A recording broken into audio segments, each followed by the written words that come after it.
Thank you for your messages. A number of people have asked me about the end of the world, what the Orthodox Christian perspective is on the end times, which is what I'm going to make this little talk about. I suppose the first thing we should say is, when thinking about the end of the world, we should avoid sensationalism, we should avoid extremes, avoid things that get us worked up and excited.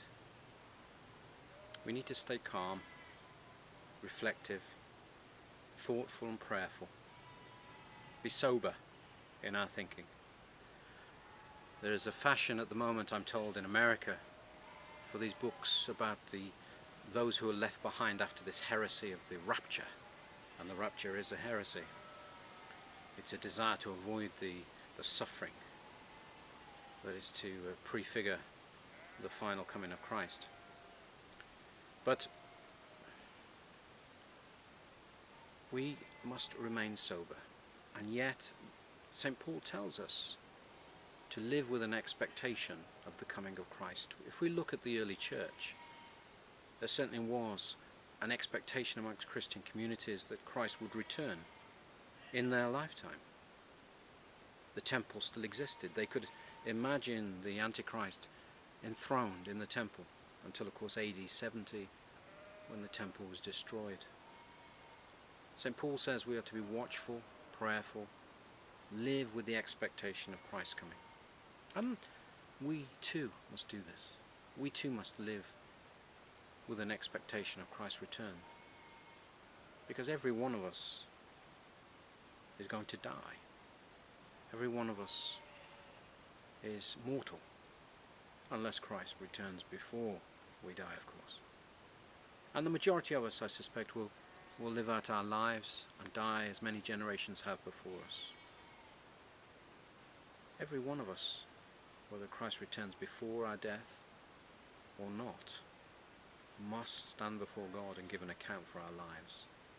And so the Church Fathers have taught us that the daily remembrance of our own death, the daily remembrance of our mortality, is the only way we can gain a true perspective on our life, is the only way that we can live a true Christian life, to remember our own death, to live in readiness for our death. Saint Seraphim of Sarov each night would sleep in a coffin, which sounds very extreme to some people. But it was a reminder to him that he shouldn't lay down and end any day unless he was absolutely ready to die and stand before God. And this issue of the signs. Many people have asked me about the signs and what to look for before the end of the world. And Jesus, of course, did say we should be watchful. We should look for these signs. First of all, the death of love. We see in the world around us an absence of love. Our own hearts are drying up. Mankind is becoming unloving and egotistical. The individualism of our Western culture particularly is a clear sign that something is going wrong, that evil is running amok. And the preaching of the gospel to the whole world. Certainly there are few places now where orthodoxy has not been preached, and the spreading of the truth of orthodoxy is now reaching almost all the corners of the earth. So we can see this happening, and particularly with modern communications and transport. But this subject of Antichrist comes up again and again in many people's messages and questions. I'm wary of speaking too much about it. I don't want to add to the sensationalism in YouTube and on the internet. But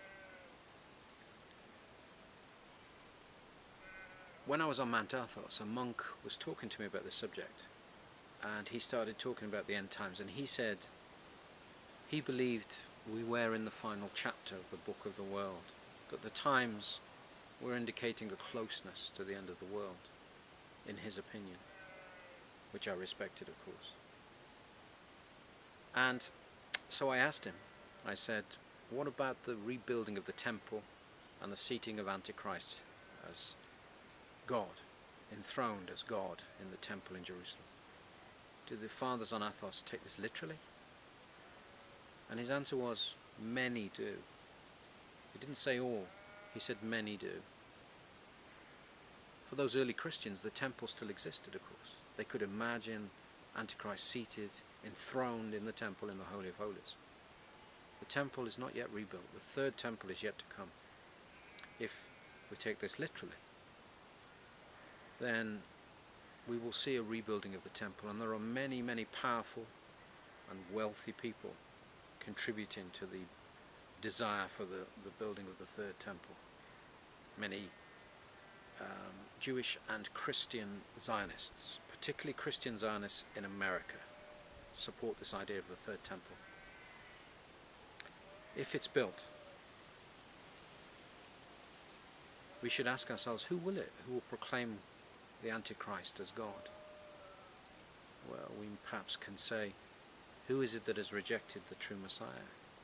Who is it who is still looking for the Messiah to come?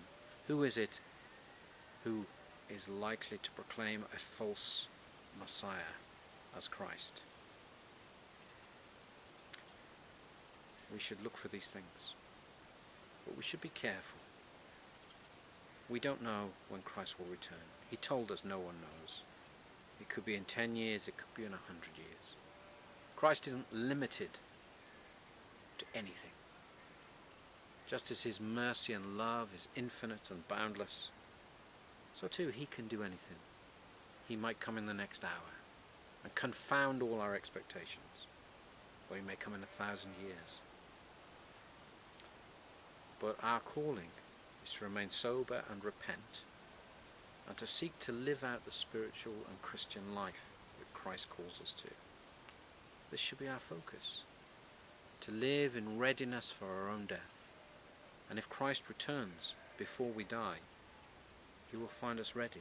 He will find us as the virgins who kept their oil lamps burning, who stayed watchful, who kept vigil, who weren't turned away weeping.